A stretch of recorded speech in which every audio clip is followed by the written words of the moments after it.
오늘 강의에서는 고객의 이해와 시장 세분화, 그리고 페르소나 설정을 통한 숨겨진 문제 발견에 대해 살펴보겠습니다. 이번 강의를 통해 여러분은 고객을 깊이 이해하고 시장을 세분화하는 방법을 설명할 수 있으며 페르소나를 활용하여 창업 아이템의 가치를 높이는 전략을 고민하고 적용하는 역량을 키울 수 있을 것입니다. 여러분, 스타트업에서 가장 중요한 요소가 뭘까요? 혹자는 뛰어난 기술을 이야기하기도 하고요. 또 혹자는 충분한 자본이나 혁신적인 아이디어를 꼽기도 합니다. 당연히 이 모든 것이 중요하겠죠. 하지만 이 모든 요소를 아우르는 진짜 핵심은 바로 고객입니다. 우리가 기업이 실패하는 근본적인 이유를 생각해 보면 바로 고객이 없다라는 것이 되겠죠. 고객이 없다면 그 기술도 자본도 아이디어도 무용지물이 될 수 있다는 것입니다. 예전에는 만들면 팔린다라는 그런 시대도 있었습니다. 하지만 지금은 다르죠. 고객은 예전보다 비교할 수도 없이 선택권이 다양해졌고 본인에게 맞는 제품과 서비스를 스스로 찾는 그런 시대가 되었습니다. 따라서 고객을 이해하고 그들의 문제를 정확히 해결할 수 있는 제품과 서비스를 제공하는 것이 스타트업의 성공의 열쇠이다라고 말씀을 드릴 수가 있겠습니다. 우선 고객의 중요성과 관련된 사례를 먼저 말씀드리도록 하겠습니다. 혹시 여러분들은 하이얼 그룹을 알고 계시나요? 하이얼은 중국에서 시작해서 세계적인 가전제품 회사로 성장한 글로벌 기업입니다. 우리 한국에는 그다지 유명한 기업은 아닐 텐데요. 그 이유는 바로 우리의 자랑스러운 글로벌 기업인 삼성, LG 등이 버티고 있어서일 것 같습니다. 어쨌든 하이얼은 세계적인 글로벌 기업인 제너럴 일렉트릭, GE의 가전 분야 사업을 인수하면서 전 세계적으로 큰 이슈를 불러오기도 했습니다. 그러면 그들의 성공 비결은 과연 무엇일까요? 흥미로운 사례를 한번 알아보도록 하겠습니다. 하이얼의 장루이민 회장이 끊임없이 강조한 문장이 있습니다. 바로 고객은 항상 옳다라는 그런 문장인데요. 단순히 제품을 만드는 데 그치지 않고 고객의 목소리를 깊이 듣고 고객의 문제를 해결하기 위해서 끊임없이 혁신해야만 한다라는 의미가 되겠죠. 한 번은 이런 일이 있었습니다. 1996년 스촨성에서 하이얼의 세탁기를 사용하다가 고장이 나서 회사에 항의하는 그런 일이 있었다고 하는데요. 이 항의 전화는 한 번에 그친 게 아니라 다양한 고객들에게 수차례 걸려왔다는 거죠. 무슨 일이었을까요? 왜 고장이 났을까요? 이유는 굉장히 의외였습니다. 이 농부는 세탁기를 사용해서 밭에서 수확한 고구마를 씻기 위해서 세탁기를 사용을 하다가 고장 낸 것입니다. 대부분의 회사라면 이 상황을 어떻게 처리했을까요? 아마도 사용자 과실로 돌리고 그 고객에게 세탁기 사용법을 안내하는 그 정도에서 끝나지 않았을까요? 하지만 하이얼의 장루이민 회장은 약간 생각이 달랐습니다. 이 사례를 새로운 기회로 봤다라는 거죠. 도대체 왜 이 농부는 세탁기를 이용해서 고구마를 씻으려고 했을까? 그리고 그 답을 찾았습니다. 농촌 지역에서는 대량의 농작물을 빠르고 쉽게 씻을 수 있는 기계가 필요했던 것입니다. 하이얼은 이번 사례를 기반으로 일명 고구마 세탁기라는 농작물 세척 기능이 있는 심지어 조개류도 세척할 수 있는 그런 세탁기를 2년에 걸쳐서 새롭게 개발을 했고, 이 제품은 농촌 지역에서 굉장히 큰 인기를 끌며 하이얼의 혁신적인 고객 중심 전략의 대표 사례로 남았습니다.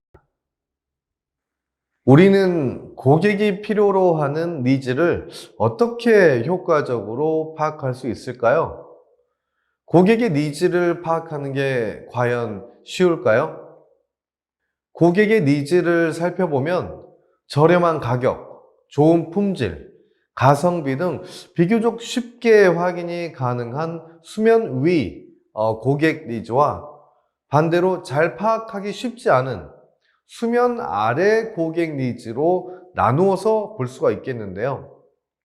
생각보다 고객의 니즈는 잘 드러나지 않는 경우가 많아서 고객의 인터뷰뿐만 아니라 오랜 시간 고객을 관찰하는 그런 방법이나 직접 고객 당사자가 되어서 제품이나 서비스를 경험해보는 이런 노력들을 통해서 고객의 니즈를 명확히 파악하도록 노력해야 할 것입니다. 다음으로 스타트업의 실패 요인에 대해서 한번 살펴보도록 하겠습니다. CB 인사이츠의 조사에 따르면 스타트업이 실패하는 가장 큰 이유를 No Market Needs, 즉 시장에 수요가 없음을 들고 있습니다. 다른 말로 표현해 보면 우리의 제품이나 서비스를 찾는 고객이 없다라는 뜻이 될 수도 있겠죠. 무려 42%의 실패 요인이었습니다. 나머지 주요 원인들도 흥미롭습니다. 현금 부족, 팀 빌딩 실패, 경쟁 열세, 운영 비용 증가 이슈, 이런 것들이 뒤를 잇고 있다고 하죠. 이 통계에서 중요한 메시지를 볼 수 있습니다. 시장과 고객을 이해하지 못하면 스타트업은 살아남을 수 없다라는 것입니다. 아무리 기술이 뛰어나고 자본이 충분해도 고객이 외면하는 제품은 결코 성공할 수 없다라는 것은 확실해 보입니다. 그렇다면 이어서 고객과 연관해서 우리 스타트업이 크리티컬하게 잘못 생각하고 있는 5가지 부분들을 살펴보도록 하겠습니다. 첫 번째가 자신에게 필요하면 고객도 필요할 것이다 라는 생각입니다. 꼭 기억해야 할 사항은 창업자는 자신의 생각에 근거해서 사업을 할 것이 아니라 항상 고객에게 물어봐야 한다라는 점입니다. 다음으로 두 번째는 기술이 뛰어나면 고객이 선택할 것이다 라는 생각입니다. 이것도 마찬가지로 좋은 제품이란 고객이 판단해야 하는 것이고, 최근에 고객은 선택의 대안을 무수히 가지고 있다는 사실을 기억해야 하겠습니다. 또 하나 기억해야 할 사실은 뭔가를 만들기 위해서는 기술이 꼭 필요한 건 사실이지만 기술이 사업을 성공시키는 것은 아니다라는 사실입니다. 세 번째로 모두에게 필요하므로 모두가 구입할 것이다 라는 생각입니다. 일단 초반에는 목표 시장을 좁히고 좁힌 시장 고객군에게 어필할 수 있는 제품으로 시작한다면 그 반응에 따라서 시장을 확대하는 것은 그 이후에도 충분히 가능하다는 점을 기억해야 할 것입니다. 네 번째로는 고객을 만족시키기 위해서 완벽한 사업 계획을 세운 후에 실행하려는 생각입니다. 완벽한 사업 계획이라는 게 과연 있을까요? 사업 계획은 대부분 가설로 이루어져 있기 때문에 계속해서 수정해 나가야 하는 그런 부분이 팩트라고 할 수 있겠습니다. 오히려 완벽한 계획을 추구하다가 시장 진입 타이밍을 놓쳐서 아쉬운 결말을 맺는 그런 창업자분들도 주변에 정말 많이 계시죠. 마지막 5번째로는 규모부터 키우려는 생각입니다. 최근에 고객은 회사의 성장 속도에는 그렇게 많은 관심을 가지고 있지는 않다라는 점을 알고 계셔야 될 것 같습니다. 고객들의 긍정적인 평가를 확인하기까지는 최소한의 자원으로 빠르게 시장 검증을 해봐야 된다라는 부분을 기억해야 되겠고요. 또 필요하시면 또 빠르게 피보팅 하시기를 적극 권장드립니다. 모두들 잘 아시는 스티브 잡스는 고객과 관련해서 이렇게 이야기했습니다. 고객에게 원하는 것을 물어보고 고객이 대답한 그대로 만들어서는 절대 안 된다. 진정한 혁신은 고객을 관찰하고 대화하고 실험을 통해서 나오는 것이다. 당장 오피스를 벗어나서 고객을 만나라 라고 강조했습니다. 앞서 말씀드린 수면 위 드러나는 고객의 니즈, 또 수면 아래의 고객의 숨겨진 니즈를 발견하고 효과적으로 해결해 주는 것이 스타트업의 성공의 핵심이 아닐까라는 말씀을 드립니다. 그럼 고객 니즈의 효율적 분석 사례를 한번 살펴볼까요? 바로 효율적이고 효과적으로 고객 데이터 기반 서비스를 개발해서 고객들을 만족시키고 있는 넷플릭스의 사례인데요. 서비스를 개발하고 시행하기 전에 데이터를 기반으로 우선적으로 고객의 니즈를 확인한다는 것입니다.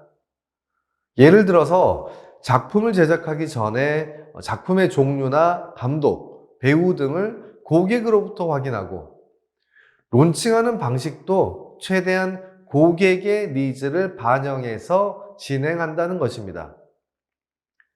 이것은 단순히 고객의 의견을 반영하는 데 그친 것이 아니라 고객을 우리 사업에 참여시키는 그런 소속감을 심어주는 데도 아주 큰 역할을 하게 되는 것입니다. 고객이 없으면 사업은 절대 지속될 수 없습니다. 고객의 요구를 충실히 반영한 고객지향적 비즈니스 모델을 수립하고 끊임없이 고객에게 물어보고 고객을 관찰하고 직접 고객이 되어보는 그런 경험을 반복하는 것이 성공적인 창업 활동의 밑거름이 될 수 있다고 말씀드릴 수가 있겠습니다. 여기서 한 가지 질문을 드리도록 하겠습니다. 여러분이 만든 제품이나 서비스는 모든 고객을 만족시킬 수가 있을까요? 대답은 당연히 아니요입니다. 모든 고객에게 만족을 주려는 시도는 아무도 만족시키지 못하는 결과를 낳기가 쉽습니다. 스타트업이 성공하려면 명확히 정의된 특정 고객층에 집중하는 전략이 필요합니다. 이것이 바로 지금부터 말씀드릴 시장 세분화, 고객 세분화의 핵심이라고 할 수 있겠습니다. 그럼 고객 세분화란 무엇일까요? 고객 세분화란 전체 시장을 특정 기준으로 나누어서 서로 유사한 특성을 가진 세부 시장으로 나누는 그런 과정입니다. 이렇게 시장이 세분화된다면 전체 시장의 무차별적인 마케팅 활동의 자원 낭비를 세분화된 시장만을 공략함으로써 대폭 줄일 수 있겠죠.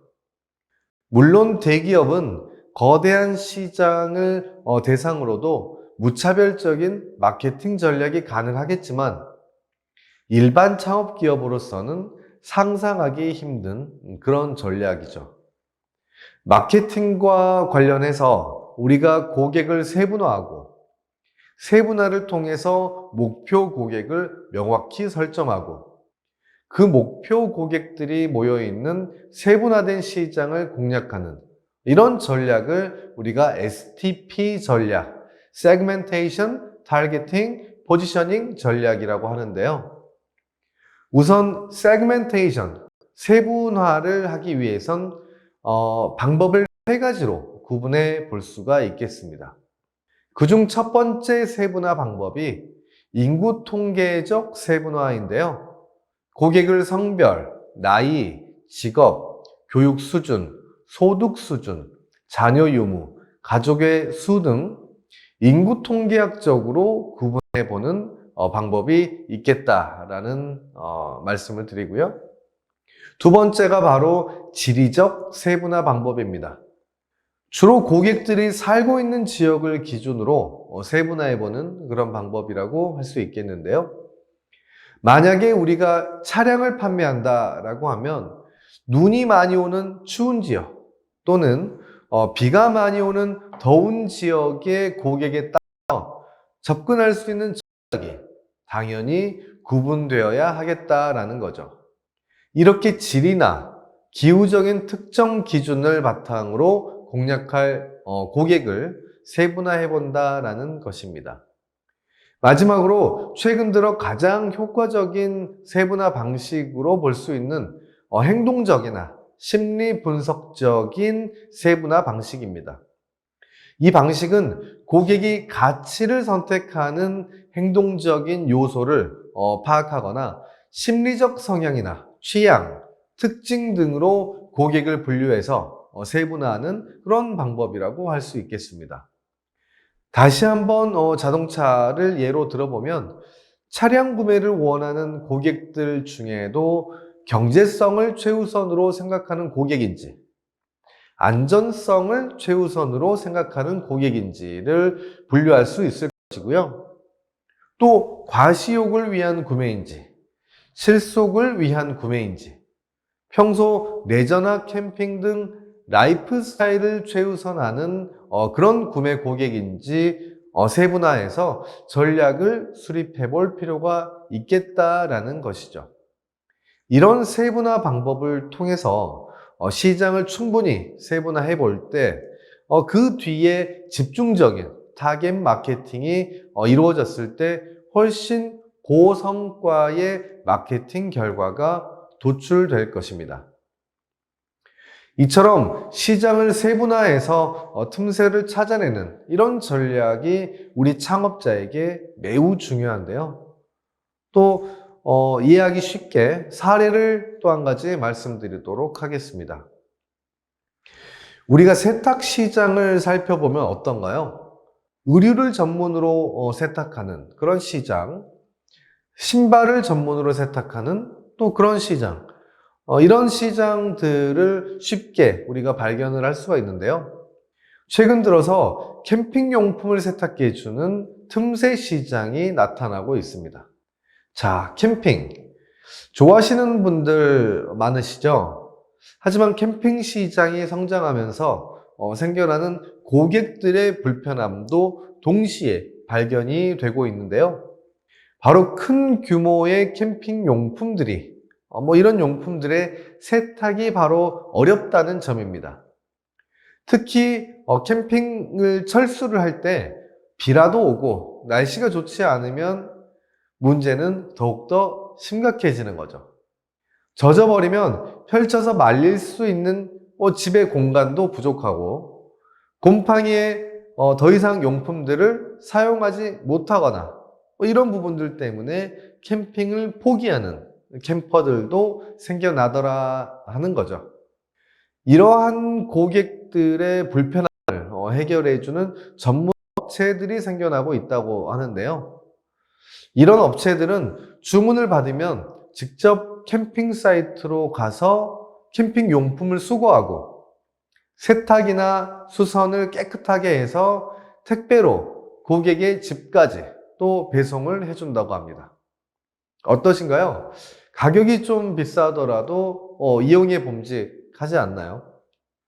이러한 사례들을 보면서 고객 세분화를 통해서 틈새 시장을 발견하고 그 틈새 시장 안에서 차별화된 가치를 제안함으로써 사업의 성공 가능성을 높일 수 있겠습니다. 꼭 기억해야 할 것은 고객 세분화의 핵심은 정확히 나의 타깃이 누구인지를 정의하는 것입니다. 특정 세분화된 고객군을 정확히 공략하면 효과적인 마케팅과 제품 개발이 가능할 것입니다. 특히 스타트업은 대기업처럼 거대한 마케팅 자원이 없기 때문에 세부 타겟층을 설정하고 그들의 니즈에 맞춘 그런 전략을 수립하는 것이 반드시 필요하다라고 말씀드릴 수가 있겠습니다. 여러분 혹시 페르소나라는 용어를 들어본 적이 있으신가요? 페르소나는 원래 연극 배우가 쓰는 그런 가면을 의미하는 그런 라틴어에서 유래한 단어입니다. 현대 비즈니스에서는 특정 고객을 대표하는 가상의 인물을 의미합니다. 쉽게 말해서 페르소나는 목표로 삼고 있는 고객 집단의 전형적인 특성을 가진 특정 인물을 만들어내는 것입니다. 이 과정은 단순히 고객층을 세분화하는 이런 방식과는 다르다는 거죠. 페르소나를 활용하는 목적으로는 페르소나를 설정해 봄으로써 우리의 제품이나 서비스의 직접적인 구매 이유, 그 외에도 숨겨진 어떤 사용자의 목적을 탐구하는 데도 큰 도움을 받을 수 있다는 그런 점과 우리의 페르소나, 즉 타겟 고객이 해결하고자 하는 근본적인 목적을 발견하는 데 매우 유용하다는 점입니다. 일반적으로 고객을 타겟팅하는 방식이 어떤가요? 우리는 보통 30대 직장인 남성과 같은 고객 세그먼트를 정의하는데 그치는 경우가 많습니다. 하지만 이것만으로는 그 고객이 어떤 상황에서 어떤 이유로 어떤 과정을 거쳐 왜 구매할까와 같은 그 고객의 생각이나 행동을 예측하기는 매우 어렵다는 것입니다. 이때 페르소나를 작성해 보면 고객의 이야기에 공감하고 더 나아가 고객의 숨겨진 니즈를 이해할 수 있게 됩니다. 우리가 앞서 얘기했던 고객 세그먼트, 고객 세부가 타겟팅이 목적이라고 한다면 페르소나는 이해, 언더스탠딩이 목적이라는 점이 차이점이라고 할 수 있겠습니다. 예를 들어 여러분의 타겟 고객이 IT 회사에서 일하는 35세 직장인 여성이라고 가정해 봅시다. 그리고 이 고객은 최근에 회사에서 사용할 인사관리 소프트웨어 프로그램에 대해서 관심이 높고 구매를 고려하고 있다라고 또 가정해 보겠습니다. 그저 30대 직장인 여성을 타겟으로 하는 것과 방금 말씀드린 이 인물을 구체적으로 생생하게 그려내는 것은 완전히 다르다는 것입니다. 여기서 보시는 바와 같이 이름도 설정해 보고 직업, 경력, 성별, 나이, 수입, 거주지, 결혼 유무, 자녀 유무 등의 인구 통계학적 그런 세분화도 직접 한번 제시를 해 보시고요. 성격이나 소통 방식 등의 행동 특징도 설정해 줍니다. 직장 내 혹은 인생에서의 목표, 또 최근 고민이나 또 우리가 제시하려고 하는 아이템과 관련해서 불편했던 점, 이런 부분들도 꼼꼼하게 설정해 보시면 좋습니다. 그리고 우리의 제품이나 서비스를 구매한다면 그 이유, 반대로 구매가 꺼려진다면 또 그 이유도 깊게 생각해서 설정을 한번 해보시고요. 보통 구매하는 절차나 타이밍도 분석해 보시는 게 좋습니다. 또 구매를 위한 정보는 주로 어디서 구하는지, 구매에 대해선 누구의 영향을 주로 받는지, 그리고 의사결정에 영향을 줄 수 있는 콘텐츠는 어떤 것들이 있는지, 그 채널 분석도 꼭 필요하다고 할 수 있겠습니다. 이처럼 페르소나를 작성해 보면 단순히 고객을 숫자나 통계로 보는 것이 아니라 고객들의 일상과 고민 속으로 들어갈 수가 있습니다. 페르소나를 통해서 고객의 숨겨진 니즈를 발견하고 그에 맞는 정확한 마케팅 전략과 제품 개발이 가능해진다라는 것입니다. 실제로 한 연구에 따르면 페르소나를 사용해 제품을 디자인한 하는 그룹이 그렇지 않은 그룹보다 훨씬 높은 성공률을 보였다고 하죠. 페르소나를 작성해 보면 현실적이고 전형적인 고객이 원하는 제품에 한 발 더 가까워지게 되는 것입니다. 페르소나를 작성해 보면 이 부분은 단순한 고객 분석 활동이 아닙니다.